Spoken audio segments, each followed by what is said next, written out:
Welcome to the deep dive. Today, we're jumping right into, well, a really fascinating idea from Kiersey McKinnon's work, Decoding a Living Myth Inside of Us. Yeah, this idea of a living myth within every person, that connection to something bigger. Exactly. And we're aiming to give you, our listener, a way to grasp this pretty deep concept quickly, without getting bogged down in heavy philosophy. Right, pull out those key insights, maybe spark some aha moments as we explore this inner landscape McKinnon describes. So the core idea, really, is that each of us has this unique self-mythology, these patterns inside us, right, acting like a mirror. A mirror reflecting these ancient sort of eternal themes, and McKinnon links it to this larger project, Weavers of the Unseen. Yes, the weavers, hinting at these fundamental patterns shaping us. So our mission today is to unpack this inner myth. And see what it might mean for understanding ourselves and maybe even the world. Okay, let's start at the heart of it. What's the absolute core of this living myth idea?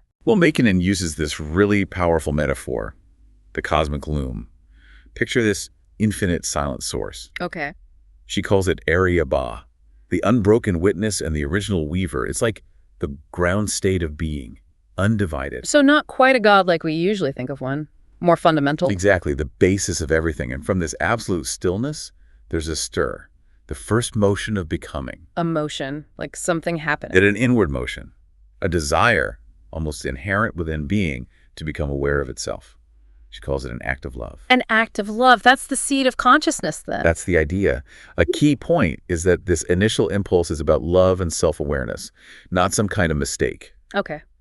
Wanting to know itself. But how do we get from that unity to, well, all the separate things we see and feel? That leads to the illusion of separation. Ugh. That first stir brings forth a witness, a subtle sense of I watching it. Observer and observed. Right. And what's interesting in non-dual thought is that this isn't viewed as a fall from grace or an error. No, it's seen as a sacred step, necessary for consciousness to unfold, a temporary but vital phase. Okay, so feeling separate isn't fundamentally wrong. It's part of the cosmic plan, so to speak. Sort of, yeah. But it does create a tension. You can feel that sometimes, can't you? Like something's incomplete. Exactly. And McKinnon talks about a fracture in the mirror of becoming, a split that's needed for consciousness to see itself, like needing light and shadow. Contrast. Right. It's not a flaw. She calls it a primordial dilemma. And the tension from that split, that longing to return to wholeness. That's what creates the universe. That's the engine, yes. The drive towards a kind of dynamic wholeness. The feeling of incompleteness isn't a personal failing. It's woven into the fabric of becoming. So this deep longing for unity, that's the driving force. That's a really key understanding here. The cosmic loom is where this return journey plays out. It's the rhythm of the formless remembering itself. How does that work? The source, Area Ba, sorta, Yeah. wove itself into opposites. Creator, creation, self-other, all these dualities. As a way to find its way back. Precisely. But this division created that primordial fracture, a kind of wound within being itself. And this wound, this deep ache for union. That's where all the phenomena come from, the diversity of life. Yes, the vast complexity arises from that initial tension, that wound. A wound in being. That's profound. How does that show up for us, like, in our lives? McKinnon connects it to Chiron, the mythic wounded healer. Ah, right. The wound that couldn't be healed externally. Exactly. He had to become it, embody it to bridge the gap. This primordial wound is both personal, our own feelings of separation, our aches, and collective. The whole human experience of longing. Yeah. She talks about it as the exiled feminine, maybe intuition, the unseen aspects, and the shackled masculine, perhaps action without inner grounding. And forgetting the sacredness in everything. Forgetting the inherent divinity, yes. Yeah. Even in archetypes we might not think of as spiritual, like maybe Capricorn's structure. Okay, and this is where the weavers of the unseen fit in. They're a response to this wound.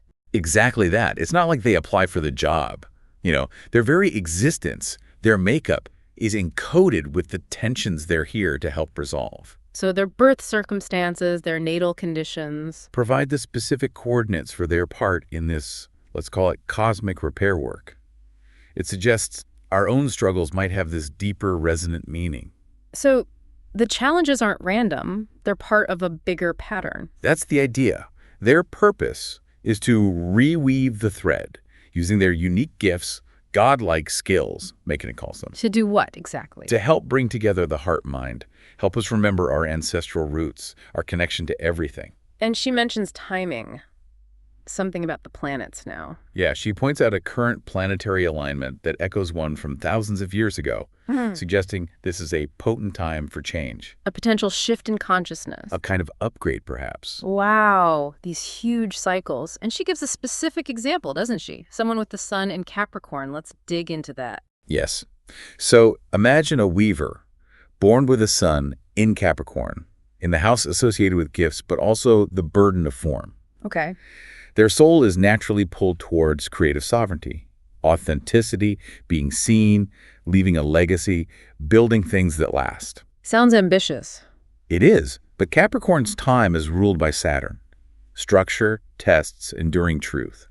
So their path involves engaging with form, being challenged by it. To grow into their power. Exactly. To gain wisdom through those karmic lessons, maybe Pluto's influence there too. Building something real and true, navigating that tension between self and the collective. So Capricorn brings the structure, the responsibility, the tests. Right. And then she contrasts this with having Saturn placed in Aquarian time for the same weaver. What does that do? Creates a cosmic crucible. The future, the collective's needs, pressing against their personal identity.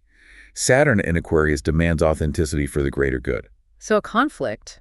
Potentially, yes. It can manifest as a wound of disconnection, feeling separate from the group, from the future, and bridging that gap is part of their work. They embody the tension they're meant to heal. And then Chiron comes in. That always feels like such a key figure. Absolutely. Mythology positions Chiron as this unseen but vital force, the wound located right between Saturn's structure and Uranus's liberation. The tension point. Exactly. It embodies that pull between form and freedom, old and new, separation and union. It's liminal, a bridge. She calls it the ghost of the whole haunting every single part.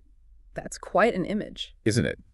It suggests Chiron isn't just about our personal pain points, but something fundamental about reality itself. So for the weaver, Chiron represents their potential gift.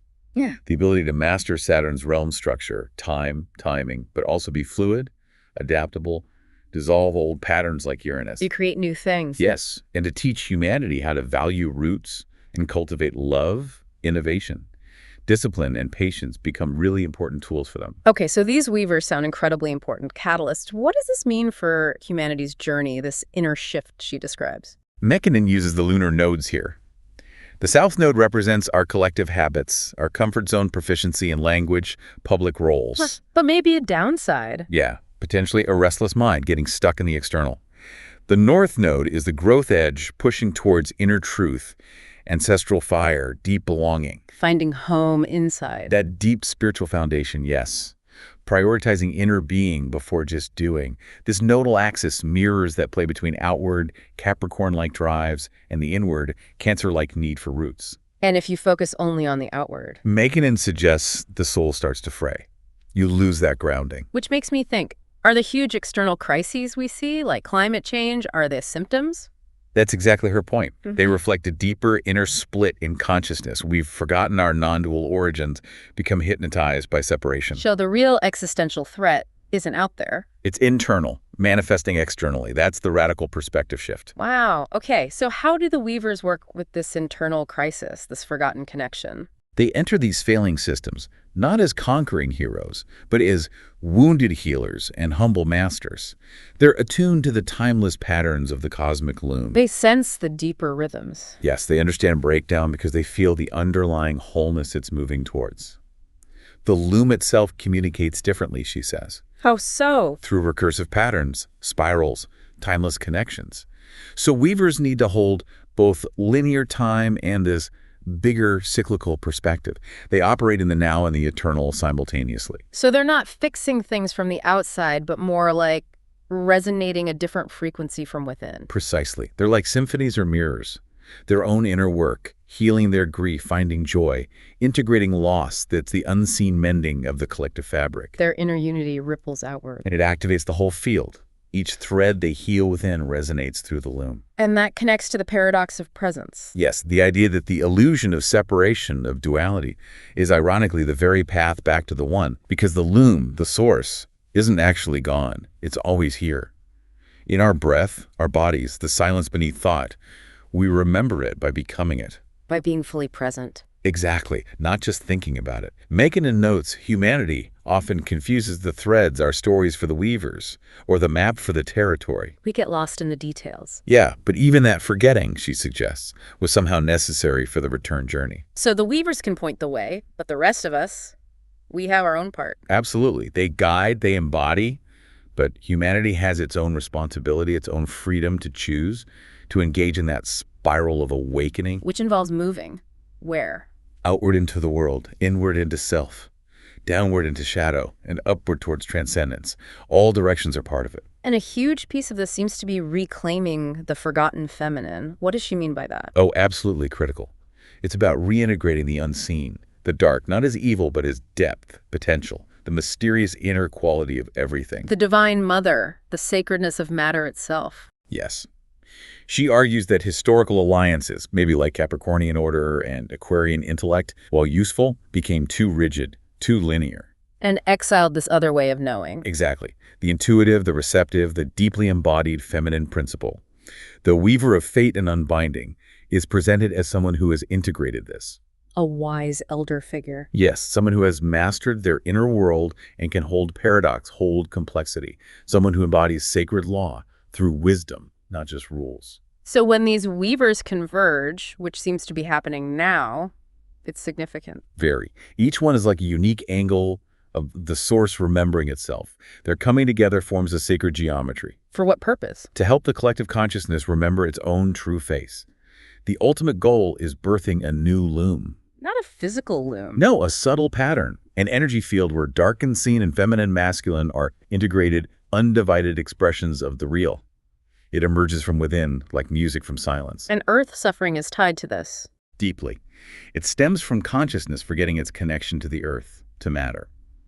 The weaver's inner resolution helps synchronize our collective field with the planet's rhythm. It reorganizes things, and this new pattern, is it something we have to build? No, she says it's already present, latent, waiting for recognition, for embodiment. It's here now. Exactly. The Weaver's myth isn't just history. It's a living memory, an invocation right now for all of us. So as we wrap up this deep dive into Kiersey Mackinnon's incredibly rich ideas, it's really clear this living myth isn't just some abstract story. No, it feels like a reflection of something genuinely profound within us, doesn't it? Definitely. It offers, well, maybe a new lens, a different way to look at our own experiences, our lives, and maybe what's happening in the wider world. Yeah, connecting the personal and the cosmic in a really tangible way. So a final thought for you, the listener, to perhaps chew on. What might be your unique threads in this cosmic loom? What patterns are you weaving? And what forgotten gods, those deep, powerful aspects of yourself might be stirring, wanting to return through your own journey of discovery? It really does feel like the myth is alive, it's ongoing, and it's inviting your participation, your exploration in your own unique way of becoming.